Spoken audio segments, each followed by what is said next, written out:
Assalamualaikum warahmatullahi wabarakatuh. Alhamdulillah wa syukurillah wassalatu wassalamu ala Rasulillah Sayyidina Muhammad ibni Abdillah wa ala alihi wa sahbihi wa mawalah. Subhanak la ilma lana illa ma 'allamtana innaka antal alimul hakim. La haula wa la quwata illa billahil aliyil azim. Sahabat religi yang dimuliakan Allah.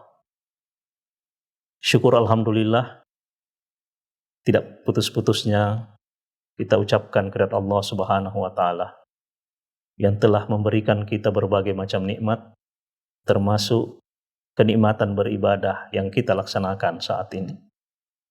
Salawat dan taslim kita kirimkan pula kepada junjungan kita Nabi besar Muhammad sallallahu alaihi wasallam, pada keluarganya, sahabatnya, dan juga sampai pada kita.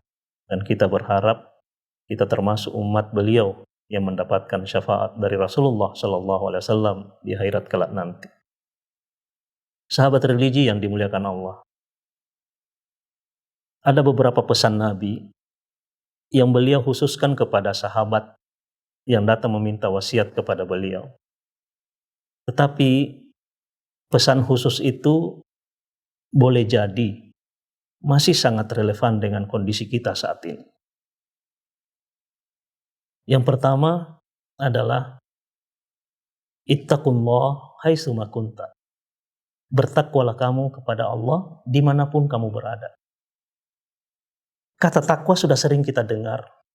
Bahkan di setiap mimbar Jumat kita sering mendengar kalimat takwa, yaitu menjalankan perintah Allah dan menjauhi larangannya.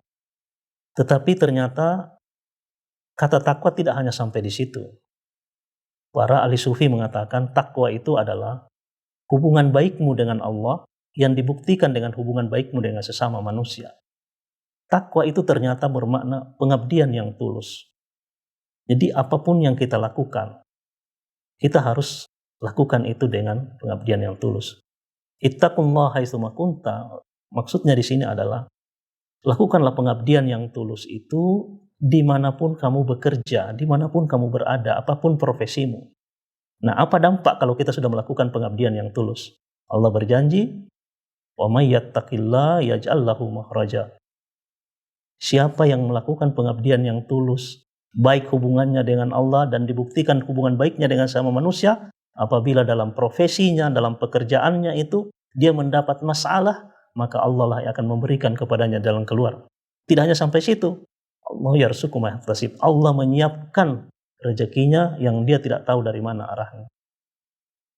Sahabat religi yang dimuliakan Allah, lalu pesan Nabi yang kedua adalah wa'at bi'is sayyi'atal hasanata tamhuha. Jika kamu terlanjur melakukan sebuah kesalahan, maka cepat-cepatlah lakukan kebaikan. Karena kebaikan itu akan menutupi kesalahan. Paling tidak kita istighfar, paling tidak kita zikir kepada Allah. Kenapa? Karena Allah mengancam kepada kita yang sudah lupa dengan Allah. Wa man a'rada an dzikri fa inna lahu ma'isyatan dhanka. Siapa yang sudah enggan mengingat Allah, mengingatku kata Allah, maka baginya penghidupan yang sempit. Bagaimana penghidupan yang sempit itu? Penghidupan yang sempit itu boleh jadi dua. Sempit secara fisik dan juga sempit secara non-fisik. Orang yang sudah tidak ingat dengan Allah, hanya melakukan kemaksiatan, hanya melakukan kejahatan, pada akhirnya dia akan berhadapan dengan hukum, berhadapan dengan aparat, dan suatu saat nanti dia akan tinggal ditempatkan di tempat yang sangat sempit, yaitu penjara atau sel.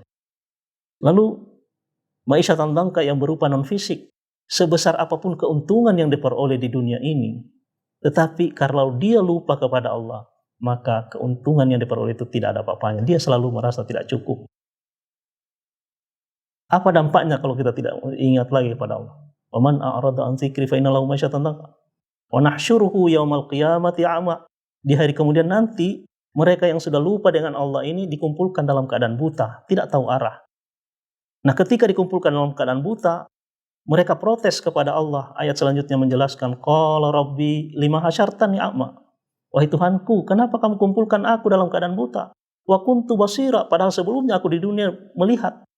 Apa jawaban Allah terhadap hambanya yang protes itu? Kadzalika atatka ayatuna fanasitaha.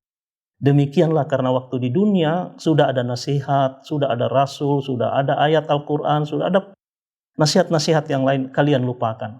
Wa kadzalikal yauma tunsa, maka pada hari ini aku juga melupakan.